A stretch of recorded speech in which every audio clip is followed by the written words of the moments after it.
Hi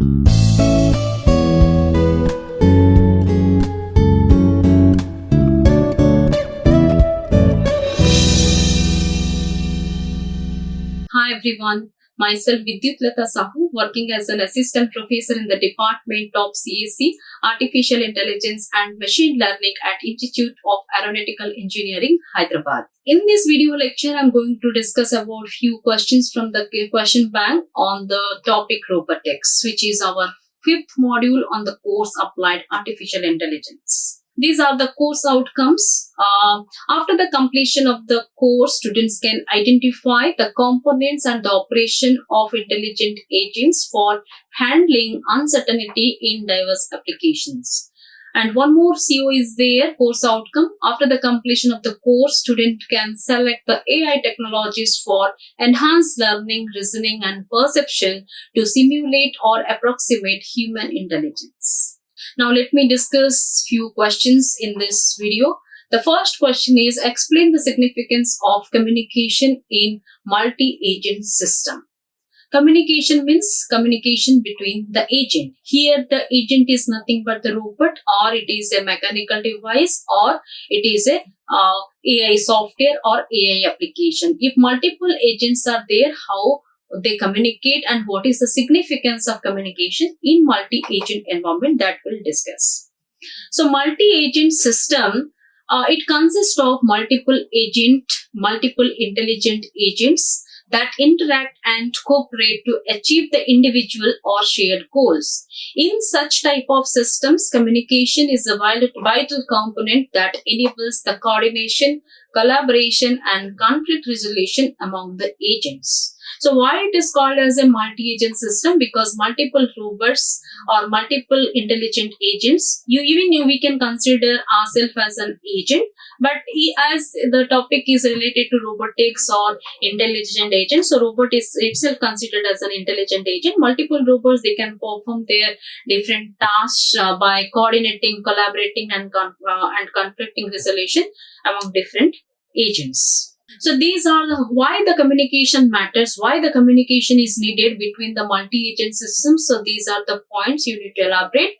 Coordination of actions, cooperation towards shared goals, negotiation and conflict resolution, information sharing, distributed problem solving, and dynamic environment adaptation. So if multiple robots works for a single environment, then they can coordinate, because of the communication, they can coordinate of their action. For example, one robot will try to move to keep the object from one place to another place. Another robot is responsible to clean the floor. So all the robots, they need to communicate when the first robot will start, when the second robot will perform its action. So that is called as coordination of action. So that is very important, and that is possible because of the communication. Cooperation towards shared the goal. Because of the communication, all the agents or the intelligent agent or the mechanical device, they cooperate with each other to find out the final goal or to achieve the final result. Negotiation and conflict resolution. Sometimes they themselves negotiate with each other who will perform the task fast based upon their priority, and they can find the final goal. And information sharing. Because of the communication, information from one mechanical device to another mechanical device, it can be shared so that they can perform their individual tasks to achieve the output. And distributed problem solving. If a complex problem is given to different robots, it will be distributed among multiple agents to perform the task simultaneously, which can save the time as well as which can save the cost also. So that is why communication helps for distribution of the problem solving as well as dynamic environment adaptation. If the environment is dynamic, definitely the communication helps the robot or helps the multi-agent system to learn or for self-learning and adaptability capability. So this is the way the communication helps the multi-agent systems to achieve their final goal. Now the second question says that compare between the reactive and deliberative communicating agents with the help of example. In my previous videos while discussing about the robotics chapter, already I have discussed the meaning of reactive and deliberative communicating by the robot. Now the same thing here I will discuss with the help of example. So either this question you can write in a paragraph format with all the points separately, or else you can make it in the tabular format. So here I have selected few features. Based on the features we have to differentiate both the agents. Actually this reactive and deliberative, they're not separate agent. Why they are separate agent? Actually agent here it is nothing but the robot only. So robot is a mechanical device which can perform the action without interacting with the user. That is why they are called as robot. So, and already I have discussed that robot is configured with mechanical device, electrical, as well as the computer science engineering also. Then why they are reactive in nature, why they are deliberate? So because whenever they are sensing something from the environment and based upon the senses input, robots have the capability to decide or to react upon the environments. That reaction, sometimes it is reactive, sometimes it is deliberate. So based upon their decision capability, they are divided into two parts. One is the reactive agents and deliberative agent. So reactive means immediately they will respond, and deliberative means they will, if any input comes, first they will think, they will plan, and they will deliver their work, or they will perform the action. That is the difference between reactive and deliberative agent. Now come to the feature first. Behavior type. What is the behavior of the reactive agent, or what is the behavior of deliberative agents? So reactive agents are stimulus response, means immediate reaction, whereas immediate reaction, that terminology in case of robotics, it is called a stimulus response. And here it thinks first, then plans before acting.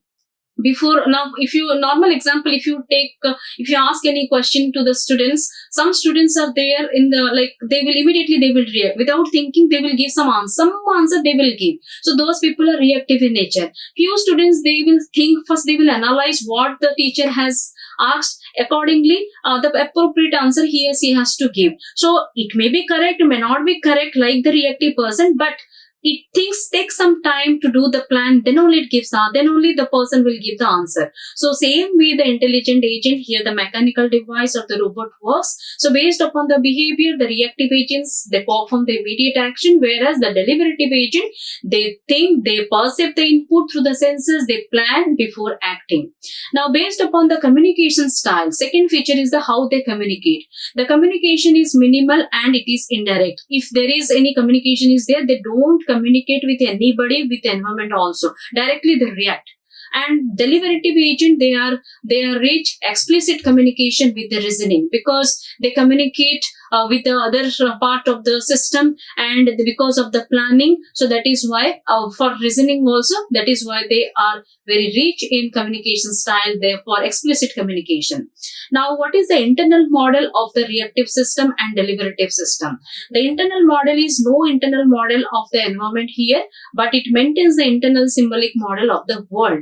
Because in case of the deliberative system, the workspace configuration spaces are maintained, whereas in case of the reactive systems, there is no planning script, so internal model or no internal model of the environment. And how they take the decision, both the agents. For reactive agent, it is based upon the current inputs only, but in case of the deliberative agents, based upon the reasoning, planning, and stored knowledge. So all the things it considers, the reactive agent, it perceives some information, then it will try to match with the knowledge which is stored, whether it is matching or not, whether the rules are matching with the current input or not. Based on that, it reason and it can plan and perform the action. Whereas in case of the reactive, it senses, through the senses immediately it react. Okay, so that is the difference between the reactive agent and the deliberative agent. Few more features are there based upon the response time. These reactive agents are very quick, very fast. But deliberative agent, as the planning phase is there, they are slow due to the computation and planning. And based upon the adaptability, how far they will be adaptable to the complex situation. They are less adaptable, hard-coded behavior. They are fixed. The actions are completely fixed. They will not change their behavior, and these are adaptable to new complex situation. Okay, you can take the example of this robotic vacuum cleaner, okay, which are round in shape. some robotic vacuum cleaner are reactive in nature, some robotic vacuum cleaner are deliberative in nature based upon their decision making capability. So if the robotic vacuum cleaner is reactive in nature, in that case, suppose while moving or while exploring the room or the space in a particular room for cleaning purposes, if any obstacle comes in front of the robot, immediately turns back or immediately takes the left turn or immediately takes the right turn. That is called as reactive approach. Whereas some robotic vacuum cleaner are configured with the deliberative approach. In that case, they will think first. If any obstacle comes in front of the robot, first it thinks any other way or any other less like feasible or optimal path is there, so that I can go and I can clean the complete room. So that way it can reason and it will match all the rules or the facts which are stored inside the knowledge base.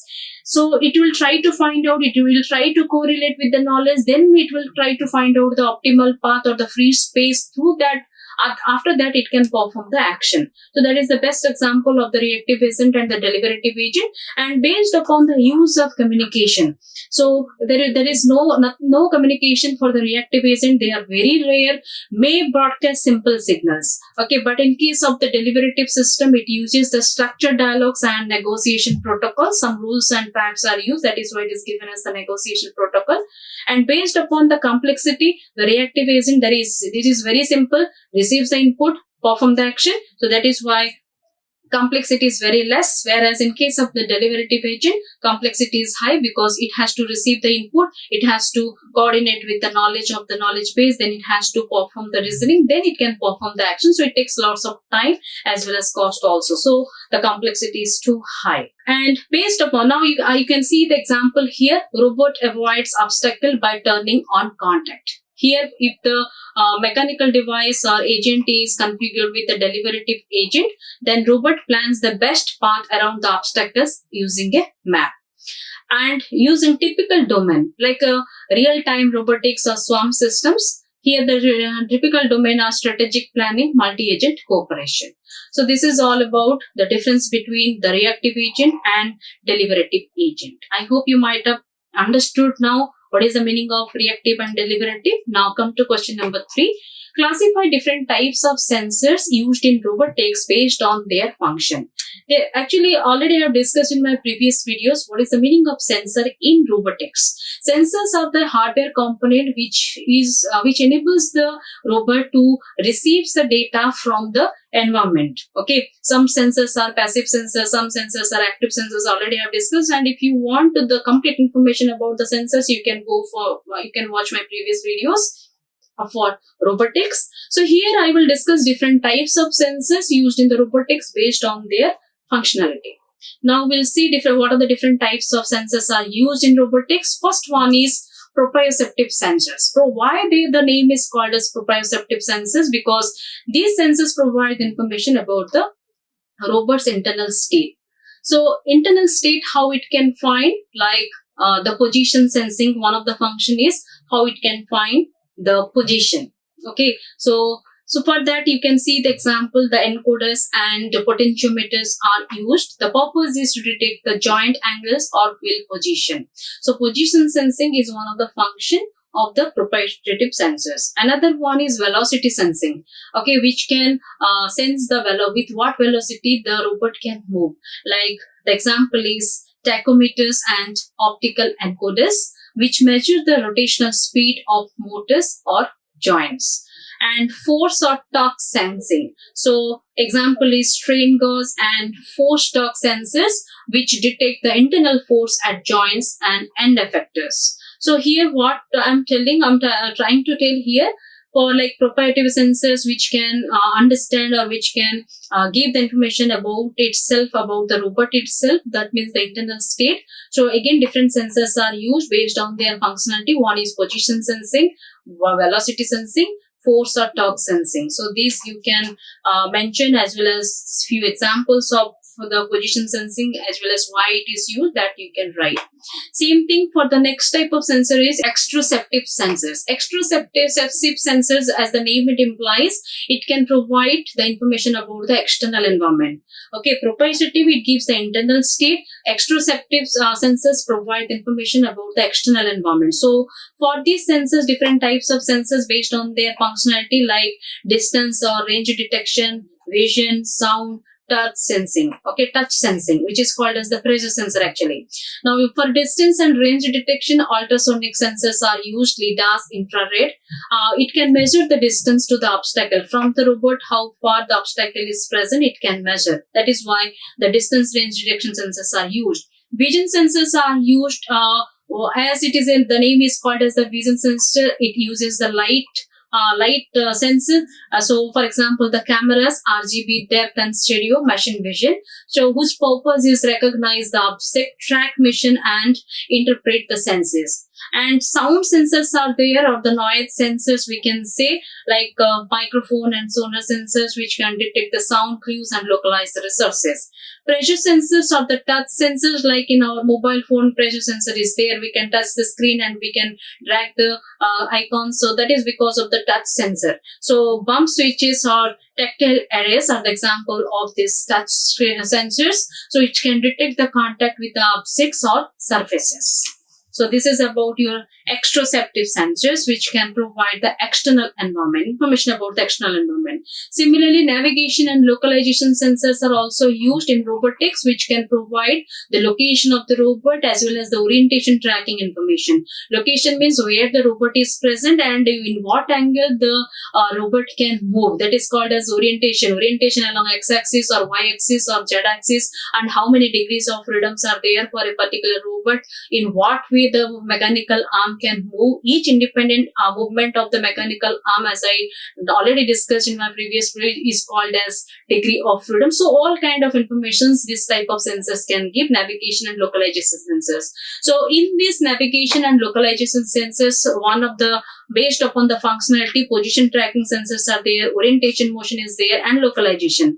Position tracking, which can track the position of the obstacle as well as it can track the position of the robot also, like GPK or RTK GPK. So it can the purpose is global positioning for outdoor object robots. And orientation and the motion sensors are there, like gyroscope or accelerator or IMU, whose purpose is to measure the tilt, orientation and movement. Even localization sensors are used, like simultaneous localization and mapping, which map the environment while estimating the robot's position. Now, another type of sensor is the task-specific sensors, which provides information about the domain-specific needs, like gripper feedback, chemical detection, or biosensors. These are different types of sensors based on their functionality. All the sensors comes under the task specific sensors based on their task. So gripper feedback means example pressure sensors in the grippers, which ensure the proper object grasping. Chemical detection, like pH sensors or chemical analyzers, which is used in the hazardous material handling. And biosensors, which example heart rate sensors or ECG sensors used in medical or healthcare, or it assists the robot. Okay. So this is all about different types of sensors based on their functionality in the field of robotics. Now come to the question number 4. Illustrate the differences between the deterministic and non-deterministic planning techniques. Already I have discussed in my videos while preparing this robotics chapter. Deterministic, the output where it can be determined, and sometimes the output cannot be determined, or the information is not known to the robot. So based on that, we will differentiate with the help of the example. Now, the same question, like this question, you can elaborate like a paragraph with all the points, or else you can write in the tabular format also. Here I have mentioned all the key points in the table, and if the question comes for more marks, you can elaborate it in depth. Okay, so here we are taking some features of the aspects. Based on that, we'll differentiate between the deterministic planning and non-deterministic planning. If you take the example, like the aspect is the action outcome, how the output is performed in the deterministic plan and non-deterministic plan. The action outcome, it is always predictable. That means the output of any action, if it is predictable, then it is called as deterministic action. If I go and if I jump to a dig, definitely I'll die. That the action is predictable. That kind of is called as deterministic planning. Non-deterministic planning says that it may have multiple outcomes. Okay. So if I go in a particular path, I may reach my college, or I may reach to the school, or I may reach the hospital, or I may go to the market. So different outcomes would be there, which is uncertain. So on the way, I can go somewhere. So that is called as non-deterministic planning. So depending upon the environment type, fully known, because deterministic planning, when it is possible for the robot, if the robot is having the complete information about the environment in advance, that is called as fully known and controllable environment. But if the environment is not known, the information about the surroundings is partially known, or which is unpredictable, or which is dynamic in nature, and it is not completely informed to the robot, it is not known to the robot, then in that case non-deterministic planning can be used. And what are the plan types here? Linear or fixed plan. Here conditional or branching plan is used. Based upon the computation complexity, the deterministic planning is lower, but here it is higher due to the handling of uncertainty, because computations are more. It has to handle the dynamic situation, it has to learn fast, then it has to take plan, then it has to take the action, and based upon the dynamic situation, it has to adapt to the situation also. That is why it takes more time and more cost. That is why the computational complexity is higher in case of the non-deterministic planning. And what are the use cases? Now we see the example: puzzle solving, path planning in static maps. The map which is fixed, path planning and the puzzle solving, it is fixed. No other deviations. Directly we can solve the problem, or directly machine can also solve the problem. That means the environment is already known to the agent, means the robot. But in case of the robot, like non-deterministic planning, robotics, real world navigation, fault tolerance system. Now if you send a drone to the search and rescue environment, then it has to first search, it has to explore the path which is free, or it has to find out which is the victim, where is the victim, where is how to save the life of the people. So all these cases are uncertain situations, that is called as non-deterministic planning. So this is all about for this particular video. I discussed few questions. I hope you might have understood. Many questions are also there, but could not able to discuss because of the time constraint and space constraint. So for the preparation of this video, I referred this Russell Norbeck book. The picture of the book I have kept on the screen, and as well as the website which is available in the image, that also I have shared.